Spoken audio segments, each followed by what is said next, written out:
All right, we give praise, esteem, and honor to the Most High. Y'all name of Yahushua HaMashiach this day. Let's get this John 5:39. Give thanks to Yahuwah for the Shabbat. You got 48 hours worth of Shabbat too. So what a blessed thing is that. But search the scriptures, for in them you think you have eternal life. They are they which testify of me, and you will not come to me that you might have life. I receive not honor from men, but I know you, that you have not the love of Elohim in you. I come in my Abba's name, you receive me not. Another shall come in his own name, and him you will receive. How can you believe which receive honor one of another, and seek not the honor that comes from Elohim only? Do not think that I will accuse you, Abba. There's one that accuses you, even Moses, of whom you trust. Had you believed Moses, you would have believed me, for he wrote of me. If you believe not his writings, how shall you believe my word? Shalom, man. So it's time to roll. Got 48 hours. Let's just take a look at something real quick before we go to Proverbs, right? What it is, Matthew chapter 11. It might be Matthew chapter 12. It's Matthew chapter 12. I just feel like sharing. Matthew chapter 12. Oh, no, that ain't what I want. We might need to go to Mark. We might need to go to Mark for that.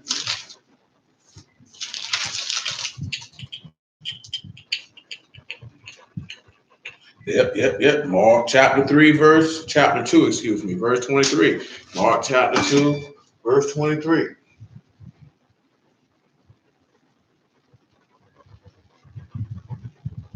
Mark chapter 2, verse 23.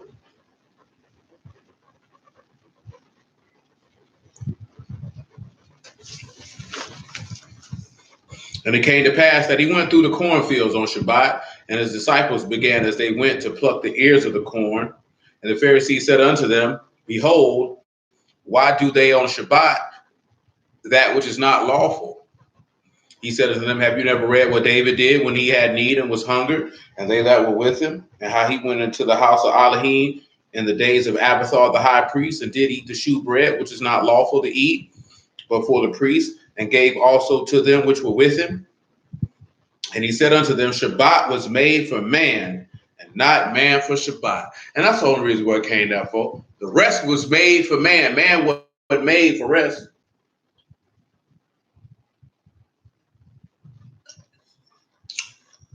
Now look at this here, right? Matthew chapter 11. Shalom, man. 11 and 26. Make it 25. And why do we look at it? Shabbat was made for man. Man wasn't made for Shabbat. So you got two of them back to back. Hold on one second. You should look at that in that regard as something that Yah made for your sake. We should always relish it and enjoy it every single time it come round, because that was for your sake. I'm just pulling the words up for Shabbat real fast. You know, you got your Shan, your Bat, and your Hay. And all it is behold, to be paired to the sun. When you get a little bit of rest. So the pairing of the sun was made for man. Man wasn't made to be paired with the sun. Sit there and think about that. What does that take you back to? Now that I mention it, let's go to 1 Corinthians 11 before we read Matthew 11. Again, we're still following the trail of what we started on Wednesday, which is in the multitude of counselors, there is salvation, or Teshua. There's salvation and deliverance and a multitude of counselors or Yahs. So we're going to look at some things in regards to counsel. Along with that, going through the prophets, we kind of use Joseph as an outlier to start this off. But y'all know we got a mean pivot Saturday night, though. Y'all remember now, Saturday night, 8 o'clock is when it go live. So that's only going to be maybe, it depends. I could go regular time. I could cut it short. Y'all knows I probably do my regular time, which means you have about a 3-hour window in between. Most High willing, we see that time period. 1 Corinthians chapter 11 and verse 7. He said, for man indeed ought not to cover his head. Slow, man. For as much as he is the image and esteem of Elohim, but the woman is the esteem of the man. For the man is not of the woman, but the woman of the man. Neither was the man created for the woman, but the woman for the man. So again, we're looking at this here, right? Shabbat, Shan, Bat, and Hey. Behold, to be paired to the sun. Joined to the sun. He says Shabbat was made for man, not man for Shabbat. The man was not made for the woman, but the woman for the man. You were not made for Elohim. You were made for Elohim. See, and again, this goes back to what I'm telling you. It's not about you. It's not about you.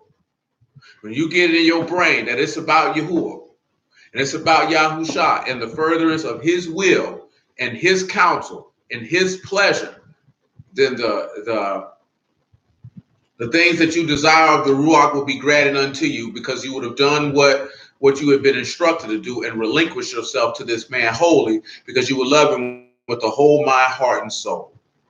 See, if everything get creepy and we Israel or we this or me or this or that, then you haven't given yourself over completely to him. Remember, if you're going to be paired to the Son, to be paired to the Son is to take up your stake or take up your cross and follow him. Meaning you have to be willing to sacrifice your life. He told you if you don't take your stake up, if you are not worthy of him. You're not worthy of him. See, that's a conversation a lot of brews don't like to have. I just heard a brother say, son, he ain't told no lie. Brother say how dudes always like to read that verse and say, sell everything you got. How you going to help the poor if you poor? That makes no sense whatsoever. But you have to sell over the fact that it's not about you, and have the heart and mind of a servant, because that's the heart and mind that Yahusha had. That's the heart and mind that he wants us to have one towards another. See, let me show you something now. Go to Jeremiah chapter 20. And again, it's a multitude of counts. You got to realize that every prophet who has a book in this text is a counselor for you. And they're counseling you on the way of salvation, which is contained in Yahushua HaMashiach. You have to begin to approach it in that fashion. Anything else? Like I told you, man, my brother seen something, man, my homeboy, man. I know this man since I was 10 years old. And he was like, how is this spiritual and you talking carnal when everything you're discussing is carnal? Now think about that. Think about it. This is someone who is a transgressor. He know a little bit of word, but he don't know the word like Brews claim that they know the word. He is outside the house. And he's looking at people who proclaim to be inside the house and saying, why is their conversation consistently carnal, but they say that they represent things that are spiritual? That is an extreme indictment on us as a whole. If someone who says that they are not a servant of Yahuwah says, everything you talk about is carnal, why would I want to listen to you? I can sit around with niggas around the way and have this conversation.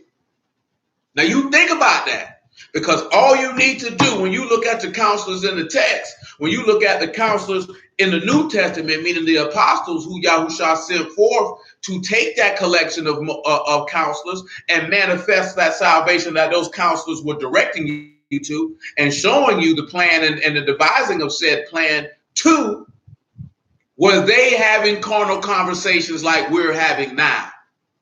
And if not, are you in actuality doing the will of Elohim, or are you doing your own will and putting his name on it to make yourself feel more comfortable about it?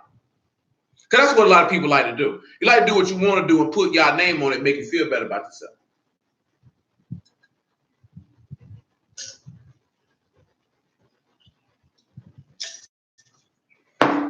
People can take it and do with it what they wish.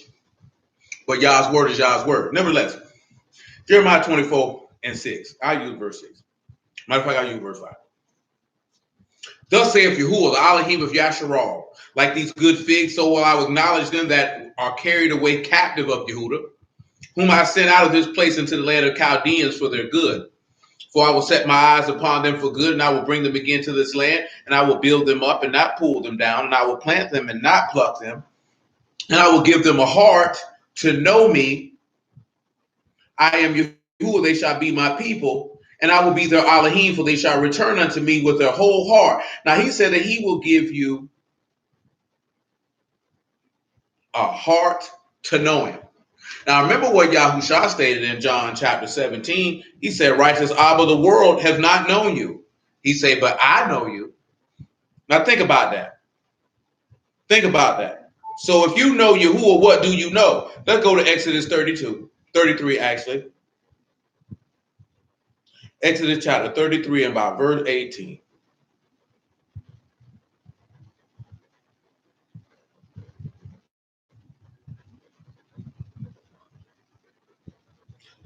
Hold on a second.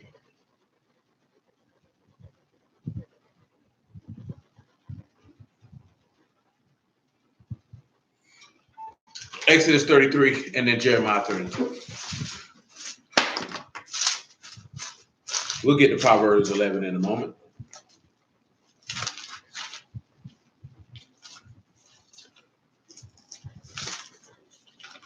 Now we read that verse in Jeremiah where it says the things that he delights in. He said he delighted in loving kindness, judgment, mercy. Remember, he said, Yahushua said, judgment, mercy, and faith. These the weightier matters of the Torah, and you leave these things undone. So you know what it is, mercy is? That's to have compassion. Niggas ain't got no compassion. Niggas have compassion on people who they want to have compassion on. You know what I'm saying? See, the one crazy thing, what I seen a lot of brews do some slimy junk. You know what I'm saying? Some slime. I'm talking about a lot of these niggas is pure D slime balls whole time. You know what I'm saying?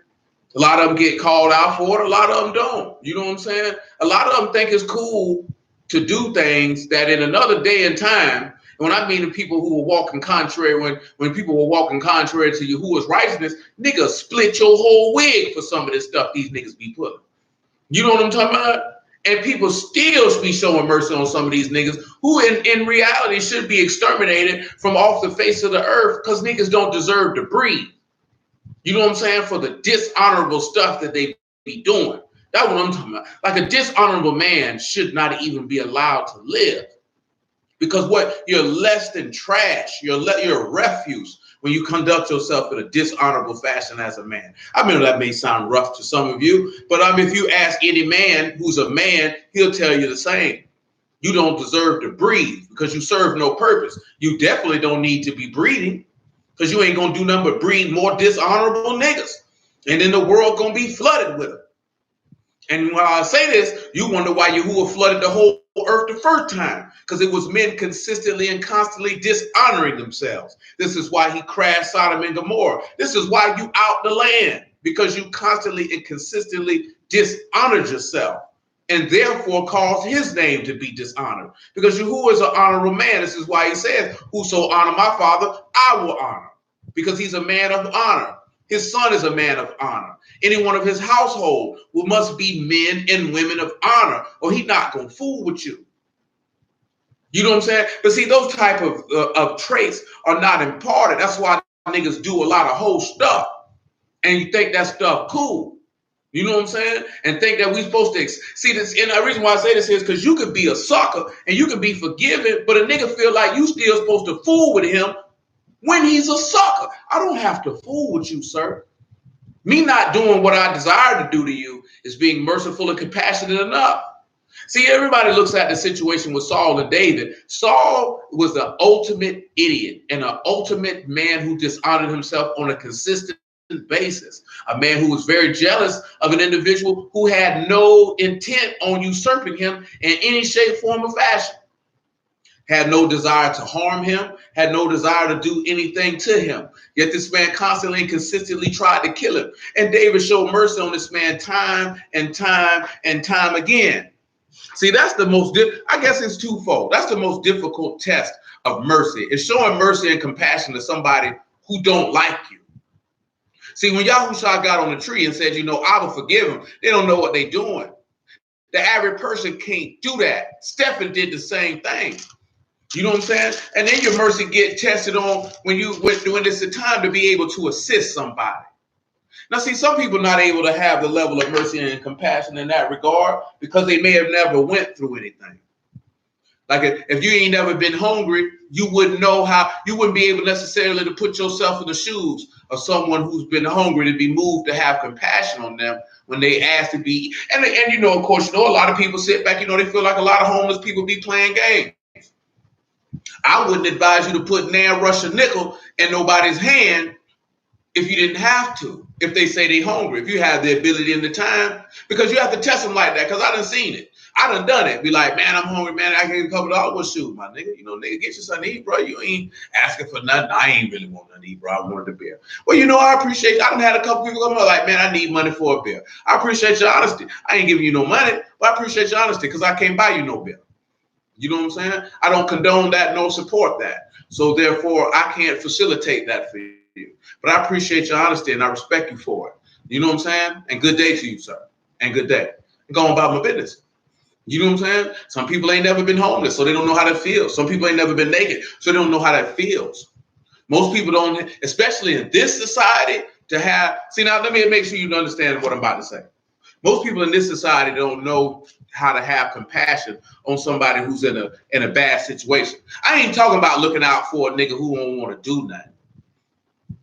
Because that ain't they don't need to have mercy on a nigga like that. Let him drown and die. You know what I'm saying? I be seeing young niggas, well, you know what I'm talking about, begging. We be out there in Eureka, these niggas be begging. Like, come on, my nigga, ain't nothing wrong with you. Why you standing in front of the corner store begging, my nigga? You're not homeless. You just don't want to do nothing. You know what I'm saying? You want somebody to give you something. Don't give that nigga nothing. You know what I'm talking about? There's a reason why the text said if a man don't work, he don't eat. Well, nigga, you ought not to eat because you're not putting forth any effort. So bump what you talking about. See, that may sound harsh, but it is what it is. You know what I'm saying? The reason why I say that, because most people feel like, oh, we're black, we're supposed to look out for each other. See, that's what leads to degeneracy. When you see a nigga's a degenerate and he wants to remain a degenerate, then you have to let him be a degenerate. Don't be no crutch and an enabler for this nigga in his degeneracy. Let him destroy himself until he's tired of destroying himself, and maybe he'll want better for himself. Because if that's the point, he's never going to take accountability for his choices and his actions, and he's going to continue to behave in a deplorable fashion. And nigga, I don't care if you black. You can't turn your eye to that and stamp that because he black. That's foolishness. Because guess what? Yahuwah's not going to do it. Yahuwah said he had mercy on the poor and needy, not on no lazy and begging. You know what I'm saying? No, he's not on that. There's a difference somebody asking you for something and they bust down. You got to know the difference. There's a lot of bum niggas out here, man. There's a lot of bum niggas in the world, truth be told. That's another conversation for another day. Y'all already know how I feel about that. It's like some niggas get the word niggas whole, niggas just go to looking dingy. I don't know if y'all ever used to watch Married with Children. There was an episode, man. That nigga started taking showers and putting on clean clothes. You know what I'm saying? And then he realized he was married with children, and he shrunk back into the person he was before. He looked just dingy and just broken down with life. You supposed to be radiant when you come to Yahuwah. That's like a bust down. I don't even know how that works. Exodus 33 and 19. Let me just leave that alone. 33 and 17. And Yahuwah said to Moses, I will do this thing also that you have spoken, for you found grace in my sight. And I know you by name. Look what he said. He know you by name. Why does he know him by name? Because his name's written in heaven. He want to make sure Yahuwah know you by name. Remember, he knew Samuel by name. Called for him. And he said, I beseech you, show me your esteem. He said, I will make all my goodness pass before you, and I will proclaim the name of Yahuwah before you, and I will be gracious unto whom I will be gracious, and will show mercy on whom I will show mercy. And he said, you cannot see my face, but there shall no man see me and live. Yahuwah said, behold, there's a place by me, you shall stand upon a rock. Shall come to pass while my esteem pass by, and I will put you in the cliff of the rock, and I will cover you with my hand while I pass by. And I will take my hand away. I actually should have been 34. And you shall see my back parts, but my face shall not be seen. 34 and 5. Yahuwah descended in the cloud and proclaimed with him there and proclaimed the name of Yahuwah. Yahuwah passed by before him and proclaimed Yahuwah. Yahuwah Elohim, gracious, merciful, and gracious, long-suffering, and abundant in goodness and truth. Keeping mercy for thousands, forgiving iniquity and transgression and sin, and that will by no means clearly guilty. Visit the iniquity of the fathers upon the children and upon the children's children to the third and fourth generation. Look what he told you. merciful, gracious, long-suffering, and abundant in goodness and truth. This is what it is to know him. Come on to Jeremiah 32. We want about verse 37, but we probably can grab verse 16 while we're there. Just because I feel like reading.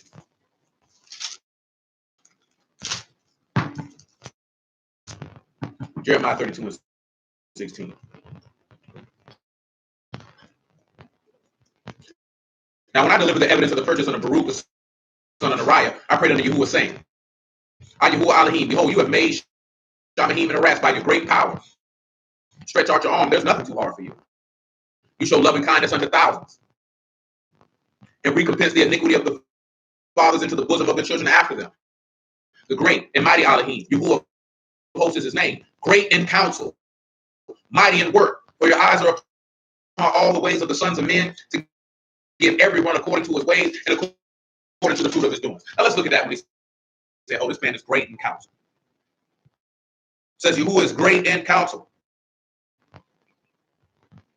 So there ain't going to be no better counselor than the word of Yahuwah. Because he's great in counsel.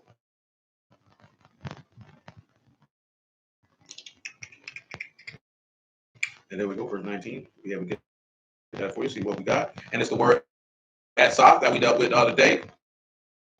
That's the counsel, advice, and purpose. I.e. Sod.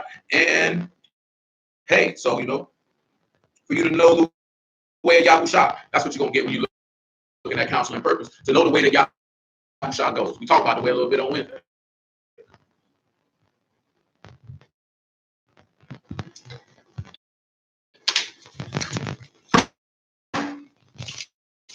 Verse 37. Jeremiah 32.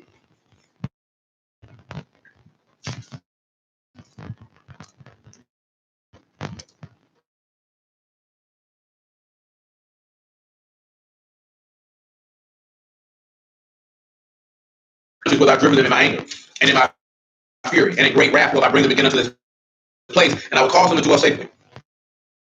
They shall be my people, and I will be their Elohim, and I will give them one heart and one way, so they may fear me forever, for the good of them and for the children after them.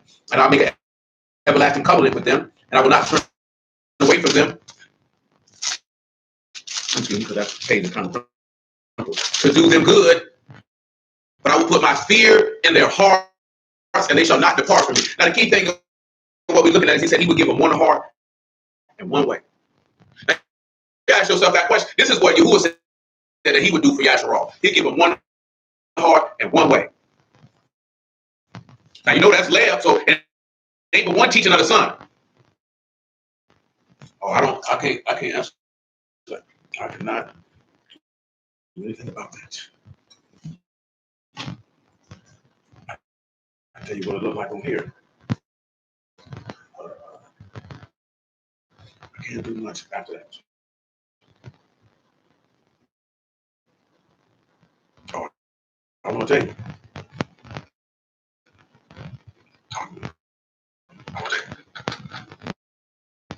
That's just like a man. You got static.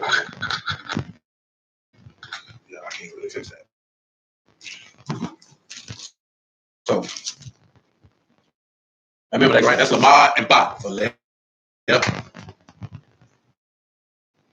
No, man. If that junk go to doing that, it'd be a computer, man. It ain't gonna be y'all's. You hear static and probably hitting or the buffer. Yeah, that probably be a strain on the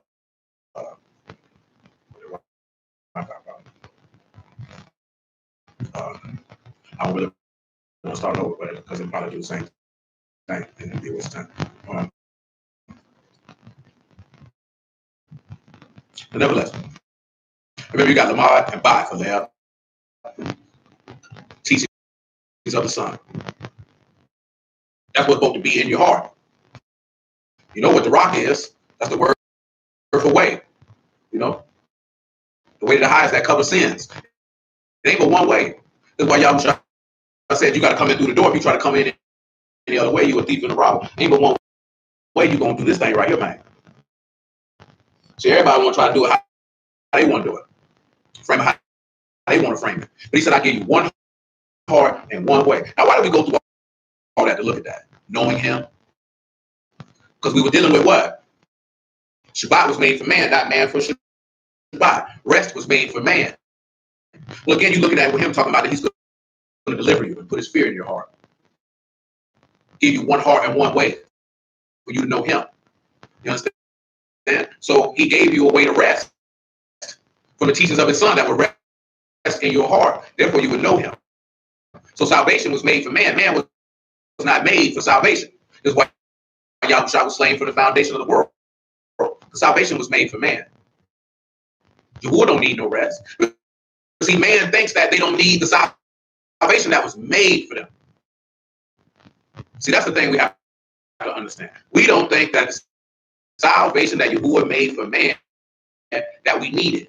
That's why so many people turn away from the word, because they don't really want to be saved. And the only reason why they don't want to be saved is because they don't believe that they need it. You know what I'm saying? That's why niggas go to saying they gods and they goddesses and all this other type of stuff. Well, if you a goddess or a god, nigga, live forever then. That's what you do. You show me you beat death, nigga. You know what I'm saying? If you a god and a goddess, beat death. Because if you can't beat death, what type of god or goddess are you? You ain't nothing but a nigga with a messed up mind. That's what he is. You's a fool. You's a dummy. See, look at Deuteronomy 32. All these niggas talk all this trash. Ain't none of them beat death. You beat death, maybe somebody listen to you. But guess what? Your husky behind going in the grave just like everybody else. Y'all ever met a nigga beat death? Talking about he a god? You ever met a woman beat death? Talking about she a goddess? I ain't never seen that. Deuteronomy 32, man. About verse 4. Matter of fact, make it 36. I'll read 35. To me belong vengeance and recompense. Therefore shall slide in due time, for the day of their calamity is at hand, and the things that shall come upon them make haste. So again, that take you right back to when Yahushua say, man, look here, man, he will avenge you speedily. He ain't got no need to worry about it. Vengeance is like Yahuwah. They was gonna slide, and their destruction is gonna come upon them very quickly. That ain't something that you need to be concerned with. Nevertheless, for Yahuwah shall judge his people and repent himself for his service when he sees that their power is gone and there's none shut up or left. See, that's the whole key thing when he didn't get, like I hear people say, y'all ain't gonna never take us out of this captivity if we don't do this here. Where he ever said that at, my nigga? That we ain't gonna come out of captivity based off this, or this. That man said he's not coming until your power's gone. He told you that in Daniel chapter 12. When the Kadesh people power is gone, then will all these things be finished. See why your power, see, look at the word for power. Yeah, and it's probably not gonna do that, man.